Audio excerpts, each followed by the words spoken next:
Halo, kembali lagi dengan kami Java Football. Kali ini kami John dan Cok akan ngosan ya. Ngosan kali ini kami akan membahas duel klub kesakitan. Nah, bagaimana ceritanya kok klub ini kesakitan itu? Oke, kita saksikan saja bersama. Nah, kali ini kita akan membahas ke derby yang akan mendatang. Bukan derby ya sebenarnya. Ya mungkin setelah ini tayang itu pertandingannya juga sudah selesai. Wong pertandingannya ini besoknya. Jadi saya membuat konten ini sebenarnya hari Senin. Nah, hari Senin ini saya membuat konten tentang Persis dan PSS Sleman. Kedua tim ini sebenarnya sama-sama klub yang saat ini sedang mungkin banyak masalah dan mungkin bisa dikatakan klub kesakitan. Nah, seperti itu. Sedang banyak problem, sedang ya sama-sama lah, masalahnya itu sama sebenarnya. Kedua tim ini itu sulit menang. Wah. Nah, kedua tim ini sulit menang. Kemarin PSS habis kalah melawan Dewa United, dibantai bahkan dengan skor cukup telak 3-1. Lalu kalau Persis Solo sendiri kalau nggak kalah ya imbang, kalau nggak kalah ya imbang, seperti itu terus. Kemarin habis imbang melawan PSIS Semarang, ya mungkin itu adalah terbaiknya, soalnya kehilangan banyak beberapa pemain. Tapi PSIS juga banyak kehilangan beberapa pemain, harusnya bisa tercomeback sih. Persis kemarin harusnya bisa menang, tapi PSIS kemarin berhasil mengimbangi Persis. Nah, akhirnya kedua tim ini akan bertemu nanti di Stadion Maguwarjo. Sayangnya stadion ini nantinya tidak boleh dihadiri penonton. Wah, ini cukup miris juga ya. Sebenarnya saya juga pengen sekali nonton ke Maguwo, pengen sekali berangkat ke Stadion Maguwo, tetapi tidak bisa dihadiri oleh supporter ya. Ini yang membuat repot. Jadi kedua tim ini seperti kehilangan marwahnya. Dukungan dari supporter kedua tim ini cukup penting ya menurut pendapat saya pribadi. Apalagi klub Persis Solo ini adalah klub perantauan. Stadion Manan kan sedang digunakan untuk nanti digunakan untuk Piala Dunia U20 ya. Sedangkan Maguwarjo sendiri kita juga kurang tahu karena masalah apa ini. Apakah karena masalah problem Arema kemarin atau gimana, saya juga kurang tahu. Perizinannya jadi menjadi sulit sekali di DIY ini. Nah, masalah kedua tim ini sebenarnya sama, kompak lah ya. Di sisi kepelatihan menurut pendapat saya pribadi ya, ini sisi kepelatihan ini kemarin sudah saya bahas banyak sekali. Dari Coach Seto ini juga sekarang ini sudah menjadi problem. Bahkan kemarin pihak BCS sendiri mengetweet tentang mungkin peringatan bagi klub PSS Sleman ini. Lalu kalau di Persis Solo mungkin masih hanya beberapa ya yang mungkin mengingatkan tentang pelatih ini, tapi sebagian memang masih percaya dengan pelatih ini sih. Tapi kalau menurut pendapat saya pribadi, ini saya pribadi itu nggak percaya sih sama memang pelatih ini.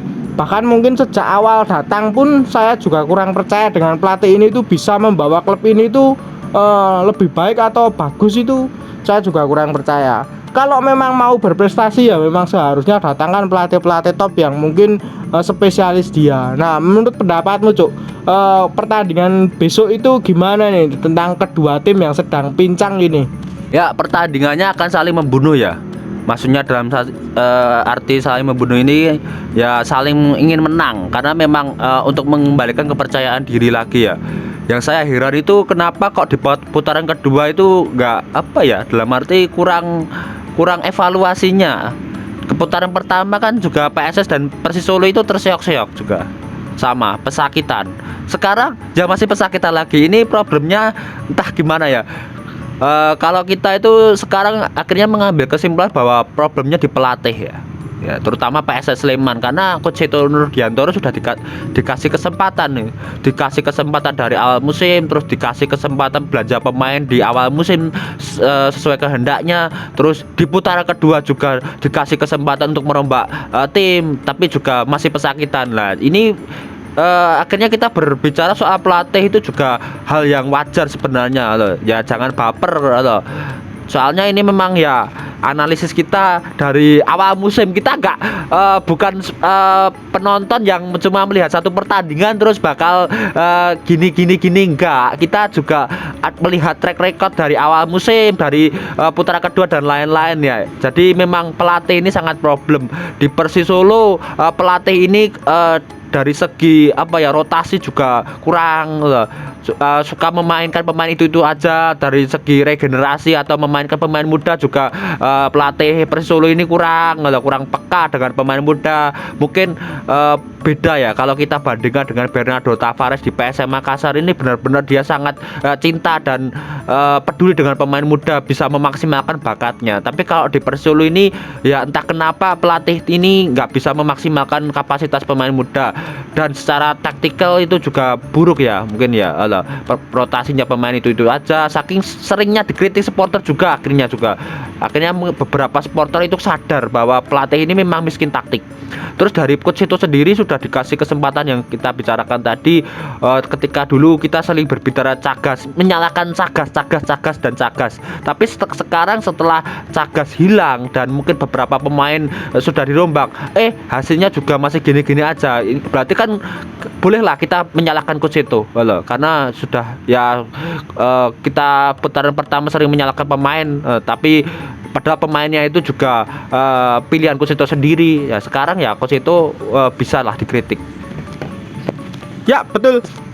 Saya baca di komen-komen YouTube, ternyata memang banyak sekali yang menyepelekan ya, maksudnya nggak apa-apa cuma fan football, cuma sepak bolanya cuma nggak ada degradasi dan lain-lain. Ya memang benar, sepak bolanya masih belum ada degradasi. Kita juga tidak tahu nanti setelah PSSI yang terbaru ini terpilih, sepak bolanya akan diberi aturan seperti apa, kita juga tidak tahu. Yang penting kan kita juga waspada dulu ya. Kalaupun memang hanya fan football, ya ini kalaupun ya, setidaknya kan pemain pelatih itu kan dibayarkan untuk bermain dengan serius, untuk bermain dengan ya ibarat kata itu nek kamu kerja leda-lede njaluk dibayar lah apa ya gelem kaya ngono kuwi. Nah itu kan sama halnya seperti itu.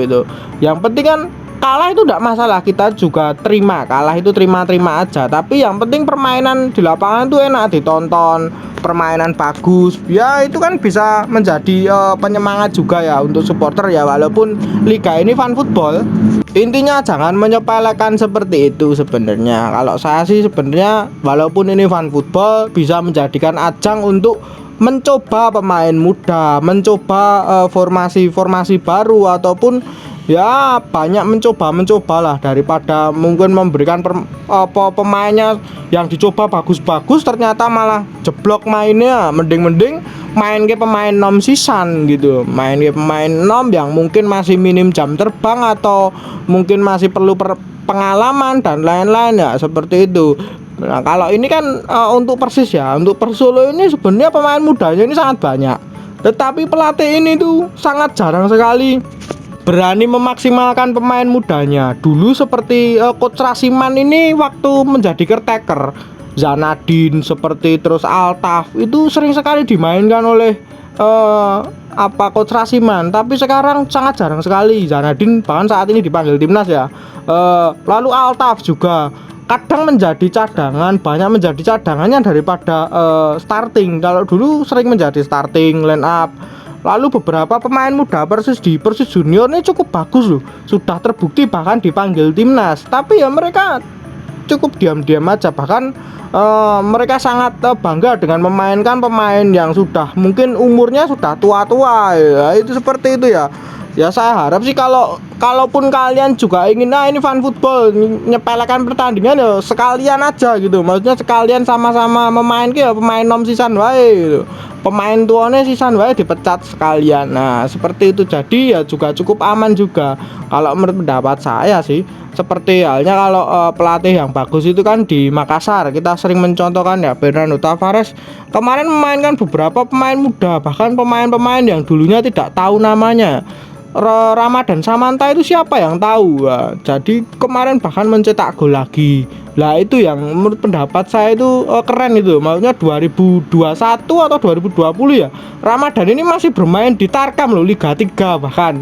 Lalu beranjak ke Liga 2, lalu langsung ke PSM Makassar ditemukan bakatnya ini ya. Seperti itulah pelatih-pelatih yang bagus itu bisa memoles bakat-bakat muda ataupun pemain-pemain temuan-temuan seperti ini. Menurut pendapatmu gimana Cuk tentang kedua pelatih ini? Ini sama-sama problem sih menurut pendapat saya. Coach Seto juga jarang sekali memainkan pemain muda, bahkan kurang percaya dengan hoki atau pemain muda lainnya ini. Lalu ada Medina juga ini. Ya, kalau ada netizen atau follower kita atau subscriber kita yang berbicara, oh ini fan football, nggak usah serius-serius, ya udah. Kalau nggak ngotot, ya mainkan pemain muda. Kalau memang memainkan pemain-pemain senior, ya wajib menang karena mereka dibayar bro, loh. Nggak murah. Walaupun ini fan football, tapi di tanda tangan kontrak awal itu kan mereka tercantum bahwa mereka itu kontrak profesional. Sebagai pemain profesional mereka dituntut untuk menang atau untuk bermain bagus itu di setiap pertandingan yang mereka jalani, karena mereka itu kan tujuannya untuk menghibur para supporter dan fans. Itu filosofinya kan seperti itu. Nah kalau mainnya itu plak-pluk wah ya, boseni, bahkan sering kalah, ya itu kan nanti bagaimana tanggung jawab kepada supporter, kepada fans ya. Mereka kan ya pemain dan pelatih itu dibayar secara profesional, nggak ada pengurangan sih kayaknya, nggak ada pengurangan ini dan itu. Pasti saya yakin bahwa kontraknya itu masih sama, gajinya juga masih sama. Memang kan bedanya nggak ada degradasi dan ada degradasi itu cuma itu doang. Tapi tetap di setiap pertandingan harus menang. Coach itu harus dituntut untuk memenangkan pertandingan atau bermain bagus, fight di setiap pertandingan. Coach Medina juga sama, harus dituntut fight. Walaupun ini bertajuk pun football, kontrak harus profesional. Ya betul sekali. Nah itu ya sudah jelas. Jadi kedua pelatih dan supporter ini harusnya memang sudah paham lah ya. Mungkin itu saja dulu perbincangan kita tentang kedua klub ini. Jangan lupa like, comment, and subscribe.